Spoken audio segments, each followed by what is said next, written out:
You ask Tiger to solve.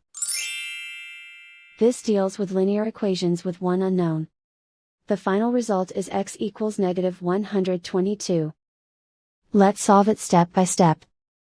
Group all constants on the right side of the equation. Subtract 107 from both sides.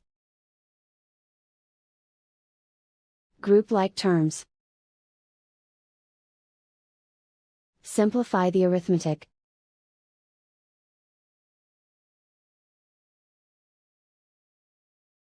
Convert the x into a positive number. Multiply both sides by -1.